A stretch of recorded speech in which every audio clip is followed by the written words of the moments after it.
Hi, welcome to Chapter 2 of Predator Academy.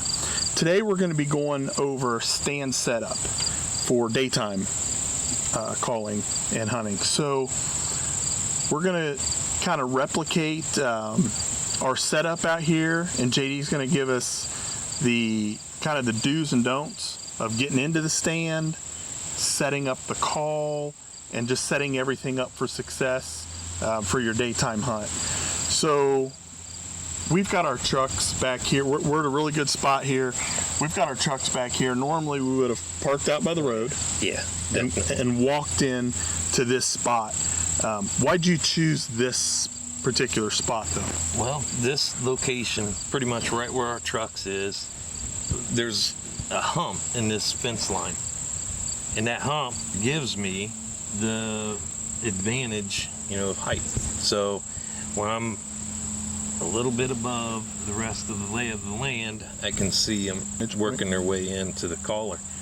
So yeah, it's all about having a good vantage point. Okay. And being blended in. So I've got this fence row right here to deal with. It's got quite a bit of cover, multiflora and trees and whatnot. So I can tuck myself right into that cover, blend in with it, and have the advantage of height. When we're setting up our daytime stands, we kind of want to have an idea. We never know where the coyotes are going to come from, but we have an idea based on looking at a map and having an idea of the geography. So there's heavy timber behind us and we're in the corner. So we kind of know they're going to come from this general direction. So you set yourself up. That, and I mean, you got to use the wind. I mean, if the wind's blowing any way that is not, in your favor, don't call it, because you're just going to educate them, and the next time the wind is in your favor, they're not going to come in because they're educated. So, yeah, we've got a block of timber, like 80 some acres of timber right here, and we got a nice big open hayfield. I want a crosswind is what I want. I don't want a wind right directly in my face. The reason I say you don't always want to call with the wind in your face is because if you don't have visibility behind you to where the coyote can work at a distance and get around behind you and wind you, and the game's over and you never even knew he was there. So that's why I always like to try and set up with a crosswind and to position the coyote in a downwind situation that's open for the shot. The next thing to consider is going to be call placement. So you're going to place the call based on partially where you think the coyotes are going to come from, partially on the direction you want to shoot. This is pretty open, but there is a farm a little ways over there. So what's the next kind of do's and don'ts for call placement, where you put the call, aim at that type of thing? What should people consider, for setting up the call? Because I think a lot of people think you just walk it out 30 yards in front of you and set it down. No, there's a thought process to it. Right. Me personally, I don't like to point the call directly at the location I think the coyotes are at. It's just something I've seen over the years. I always point it a little bit away from where I think they are, so the sound's not hitting them straight on. And I always like to go by like a 45-degree angle. If I'm set up facing straight out and I've got a right to left wind, I'm going to put the caller at a 45-degree angle into the wind side. So it'd be on my right, up into the wind. That way, when that coyote comes out of that corner cover, he's going to work out into that open to get downwind to that sound source to work his way towards it. Or if I'm hand calling, a little different situation. You got to be a little more on your toes when you're hand calling to pick them coyotes up, because you're the sound source. You're the source that they're going to start working the wind for. Right. And you're attracting their attention straight to you. With daytime, where it's a little harder calling, is I want to make that coyote as comfortable as I can and get him in as close as I can. Everything about calling a successful coyote stand, there's a lot of little things that have to be done right in order for things to work out and success at the end. So get out of your truck quiet. Shut your doors nice and quiet. Carry your stuff quiet. Slip in and get set up as quick as you can, because the longer you're in that area, the more scent that is being dispersed into the environment that you've got to deal with. So get out of your truck, get your stuff, get to your spot, get set up, start calling, and then if nothing happens, slip back out, grab the caller if you're e-calling, and get back to the truck just as quiet as you did coming in. That way the next time, if you didn't call anything in, you didn't burn anything up. Right. They just didn't show up. They either wasn't there, wasn't interested, or who knows why. They don't show up sometimes, but a lot of times they don't. So it's all those little key factors that can make or break a stand. If I'm going to go daytime calling, I usually don't start until the sun, I can fully see the fields that I'm my first stand, I want full visibility because I don't want to walk in and blow one out. So I want to be able to see. You're saying full visibility first thing in the morning? Yeah. Okay. Yeah, first thing in the morning. And I've killed coyotes at 1 o'clock in the afternoon. I've hunted all day long and killed coyotes throughout, the day.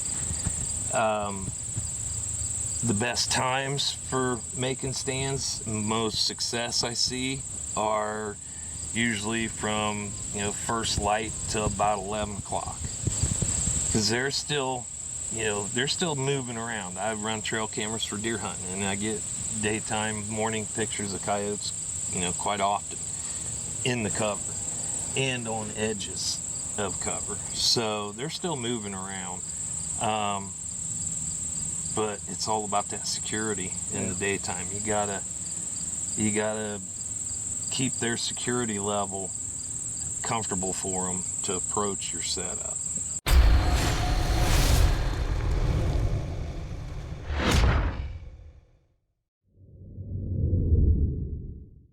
After deer season's over and turkey season's, a couple months away, what better to do than get out and get after some coyotes? I mean, one, you're having fun, and two, you're doing your deer herd a big favor by taking them out. I'm gonna run a little jackrabbit distress.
Well, we did it. Second stand of the day, the Icotech pulled one in for us. So he was borderline into our scent cone, so that's why I took the shot where I did. I'd like to let him come clear in here and got good and close for us, but we got a good looking dog. I mean, he looked like a good one in the scope. So about a 100-yard shot. I don't know, he was awful close to our scent cone. I wanted to get him killed before he got wind of us and got out of Dodge. So let's go see what we got.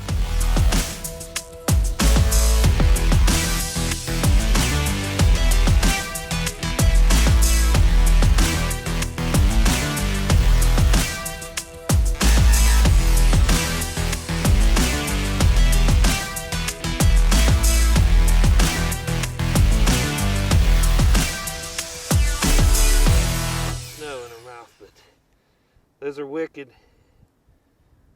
Those are some fawn eaters right there.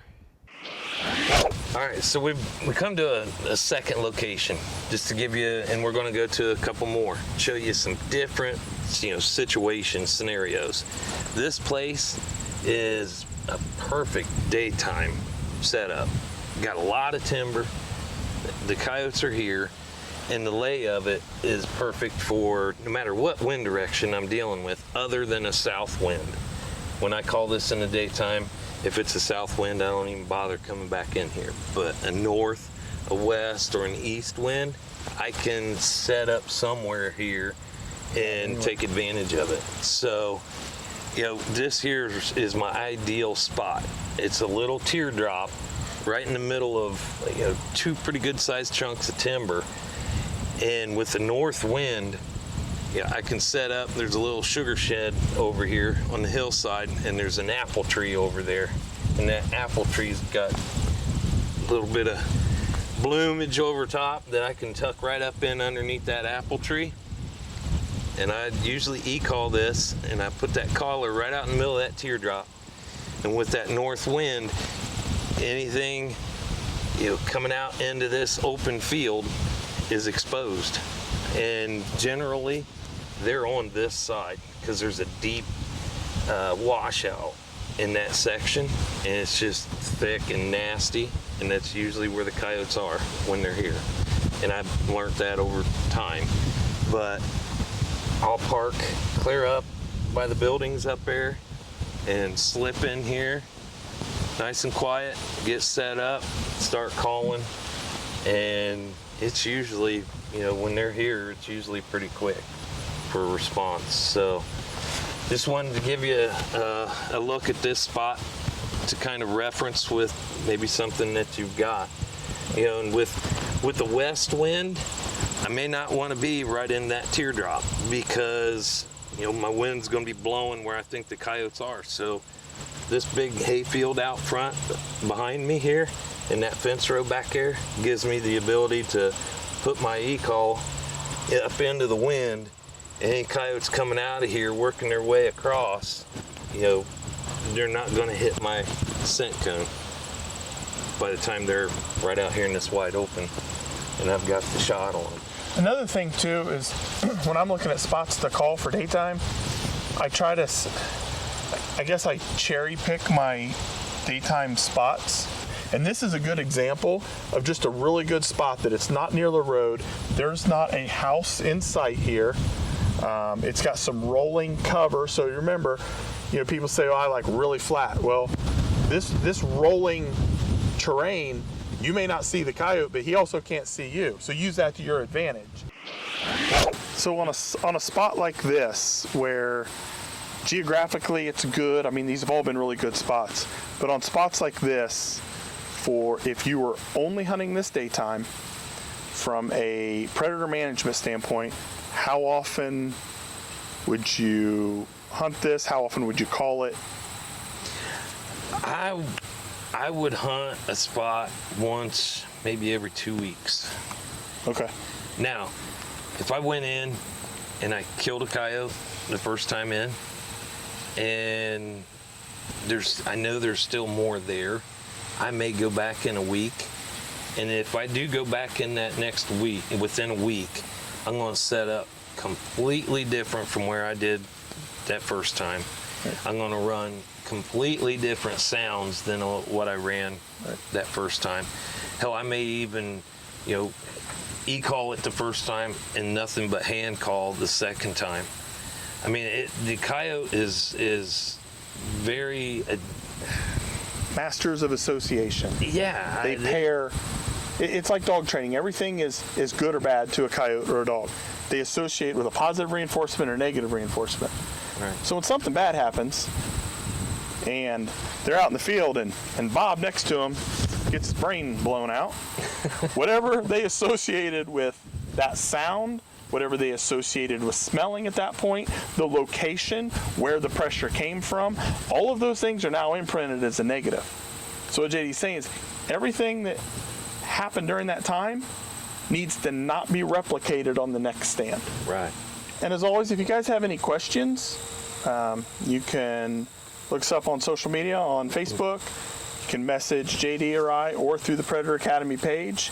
If there's anything specific reference, you know, set up that you know, if we get 6 or 8 of the same questions, we can do a little video on it and address it for you guys. So we look forward to your guys' feedback on what you have questions on, what you want covered, and we'll do our best to get that information out there. Sounds good. Yep. Hey, thanks for watching. Hopefully what we're doing is helping. Yep. And remember to subscribe to our YouTube page. You'll get notifications when the new chapters and then the new episodes drop. Hit that subscribe button and you'll get the notification when the new stuff hits. We appreciate it.